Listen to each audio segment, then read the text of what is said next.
Hello friends, जय माता दी। कैसे हैं आप सब? ऐ सावन ज़रा थम के बरस, ऐसे न बरस कि मेरे भोले आ न सकें। एक बार कर तो लेने दे अभिषेक मेरे बाबा का, फिर चाहे जितना बरस हम शिकवा न करेंगे। दोस्तों, बड़ी मुश्किल आन पड़ी है।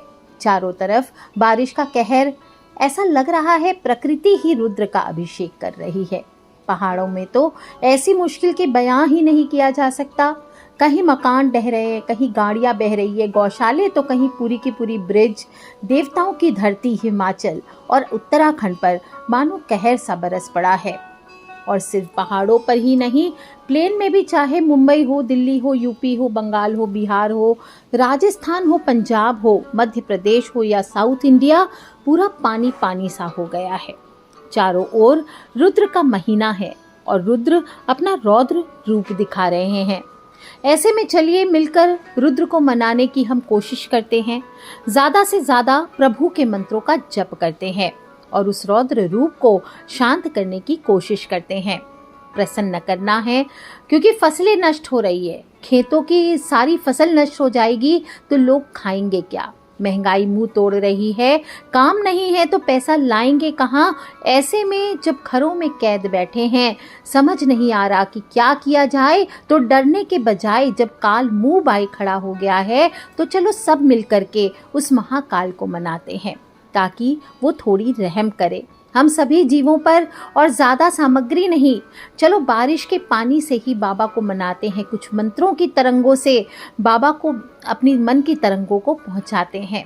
मन को जो त्राण दिलाता है, मुक्त करता है मन के कठिन भावों से, वही मंत्र है। और जब ये मंत्र चैतन्य हो जाते हैं तो बहुत कुछ किया जा सकता है। जैसे आपके पास जो मोबाइल है, अगर आप उसका स्विच ऑफ कर दीजिए तो आप उससे काम नहीं ले सकते, लेकिन आप जैसे ही स्विच ऑन करेंगे तो बहुत सारे काम आप कर सकते हैं। इस तरह से ही कुछ लोग कहते हैं बहुत सालों से हम मंत्र जप करते, कुछ नहीं होता। पर जब वही मंत्र आप किसी योग्य गुरु के द्वारा प्राप्त करते हैं और आप उस मंत्र को विधि के अनुसार पढ़ते हैं, तो वो मुर्दा मंत्र जागृत हो जाता है, चैतन्य हो जाता है, आपको अपना चमत्कार दिखाने लगता है। आज के समय में जब दुर्भाग्य से कान फूकवा गुरु बढ़ गए हैं, कान में मंत्र फूक दिया, हो गए, बना लिया शिष्य, जो आपको मंत्र दे देंगे, आप जपते रहेंगे पर कुछ नहीं होने वाला है। लेकिन वहीं कोई सिद्ध गुरु या सिद्ध पुरुष द्वारा, सिद्ध आत्माओं के द्वारा आपको चैतन्य मंत्र अगर दे दिया जाए, तो उस मंत्र को चैतन्य करने की या तो विधि बता दी जाए। सिद्ध होते हैं वो आपको मंत्रों को नहीं बताएंगे, क्योंकि दुरुपयोग से डरते हैं। मंत्रों में जो अक्षर होते हैं उन्हें ही वेदांत में ब्रह्म की उपमा दी गई है। अक्षर ही निर्माण करता है और अक्षर ही विनाश करता है।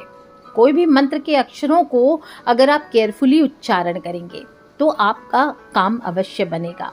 वहीं जब आप उल्टा उच्चारण करते हैं तो ये विनाश का कारण भी बन सकता है। मंत्र के जो शब्द हैं वो ऊर्जाओं से उत्प्रोत होते हैं। इनमें भयंकर ऊर्जा होती है, बड़ी तेज ऊर्जा होती है, विस्फोटक ऊर्जा होती है और 3 स्तर पर काम करती है, आध्यात्मिक भी, आधि भौतिक भी और आधि दैविक भी। अगर आप इन शब्दों की ऊर्जा के रूपांतरण को समझ लेंगे तो आपके अंदर भी लोगों को सम्मोहन शक्ति, वश में करने की शक्ति आ जाएगी।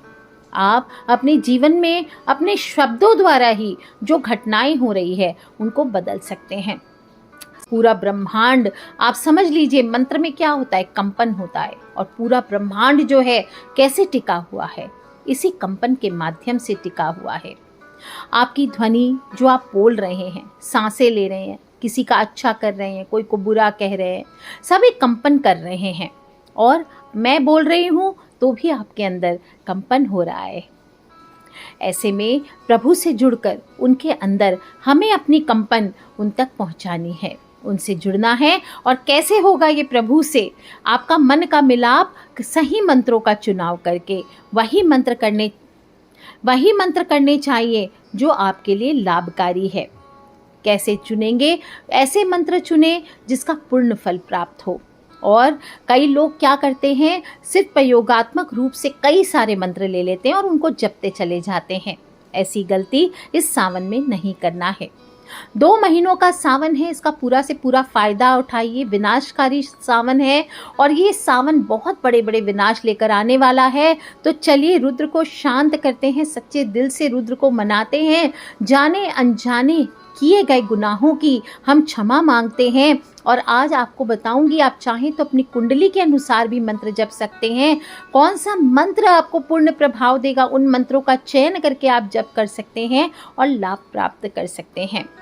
जब सूक्ष्म स्तर पर ये शब्द, ये मंत्र कंपन करेंगे, घर्षण शक्ति होने लगेगी, तब फिर आपके जीवन में परिवर्तन आएगा और मंत्र हमारे अनुरूप होने लगेंगे।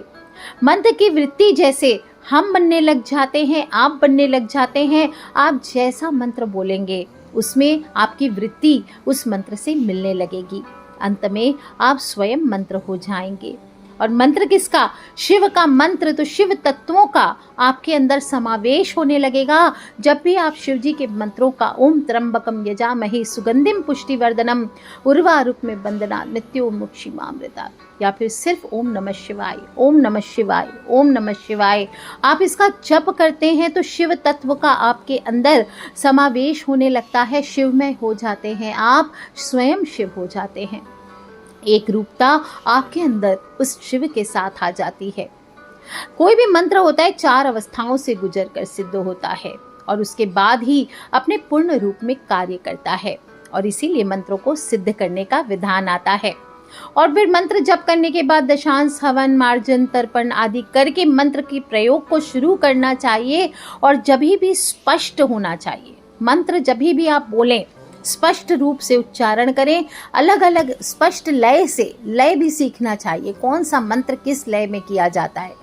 तो ये ध्यान में रखकर कितने उच्चारण आपका स्पष्ट होना चाहिए।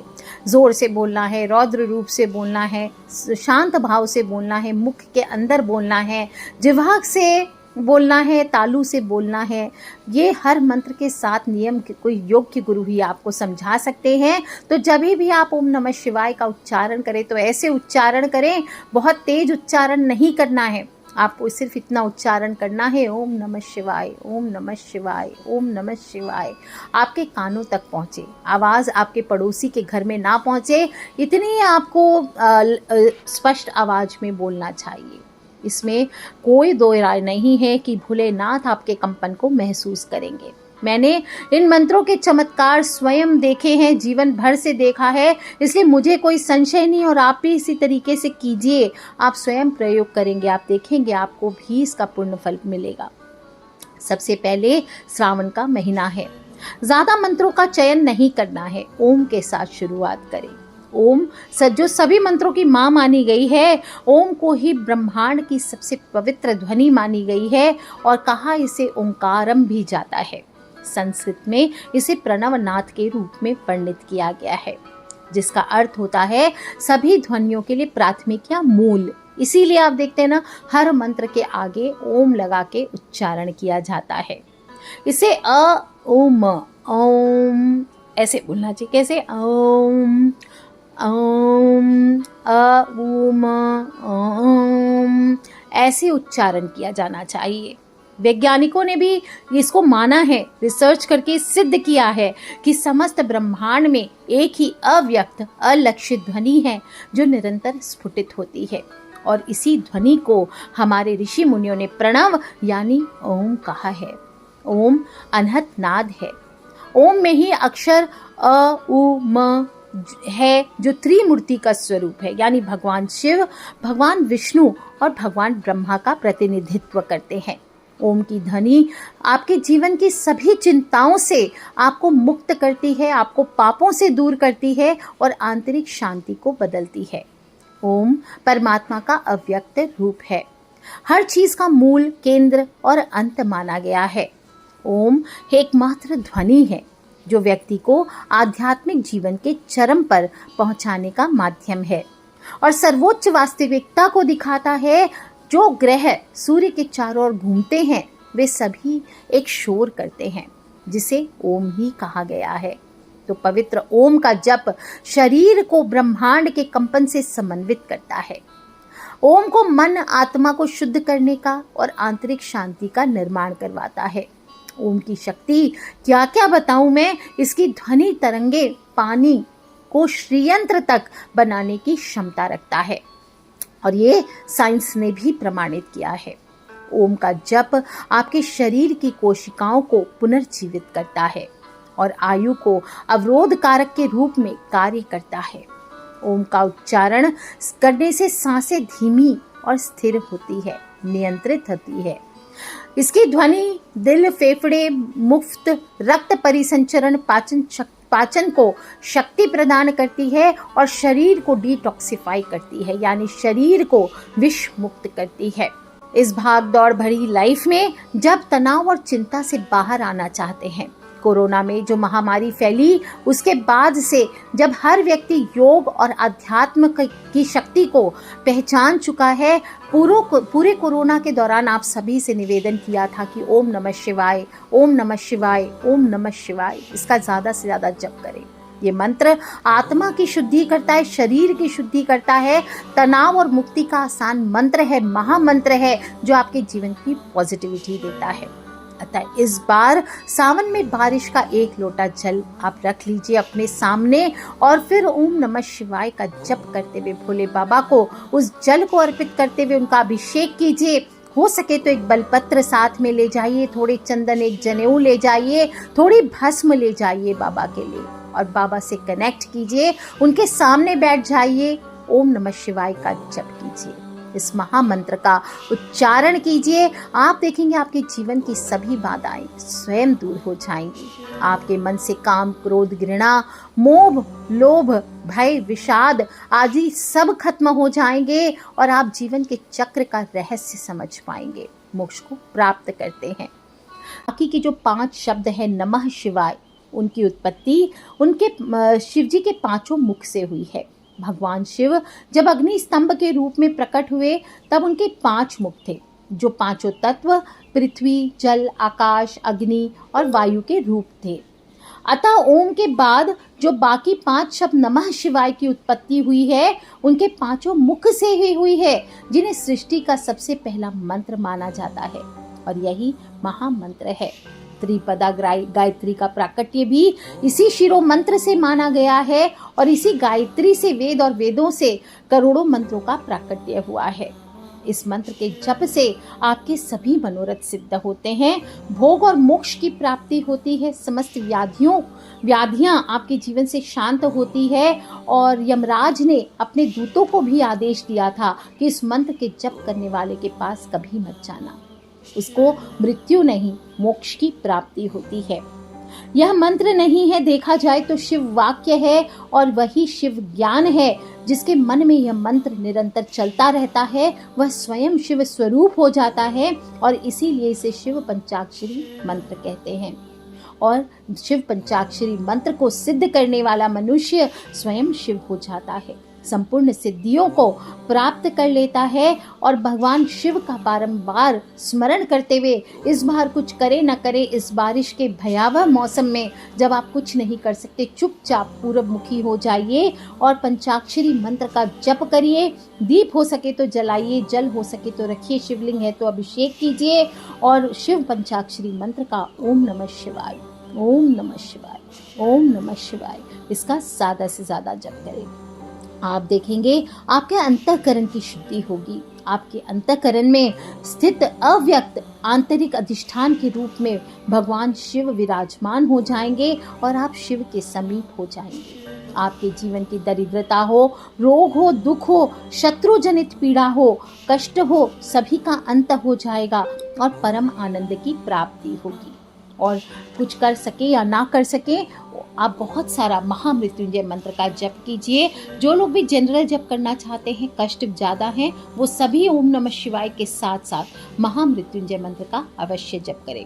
ओम त्र्यंबकम यजामहे सुगंधिम पुष्टिवर्धनम उर्वारुकमिव बन्धनान् मृत्युर्मुक्षी मामृतात्। वो आज के लिए इतना ही दोस्तों। खिलखिलाते रहे, मुस्कुराते रहे और सिर्फ स्वयं नहीं सुनना है, छोटी सी बात है, बहुत बहुत इम्पॉर्टेंट बात है। अगर समझे होंगे तो आपको समझ आई होगी कि बहुत ही गूढ़ रहस्य है। शिव का रहस्य है, सावन का रहस्य है, भोलेनाथ का रहस्य है, और इस रहस्य को सिर्फ अपने तक सीमित नहीं रखना है। आवा मौसम में जब हर कोई डरा हुआ है तो उसमें सभी को ये शक्ति प्रदान करने वाला मंत्र है। सभी से शेयर अवश्य कर ले, खिलखिलाते रहें, मुस्कुराते रहें और ज़्यादा से ज़्यादा ओम नमः शिवाय, ओम नमः शिवाय, ओम नमः शिवाय इसका जप करते रहें। आज के लिए इतना ही दोस्तों। Take care friends, love you all. जय माता दी, बम बम भोलेनाथ की जयकारा, शेरावाली का बोल, सांची दरबार की जय। ओम नमः शिवाय।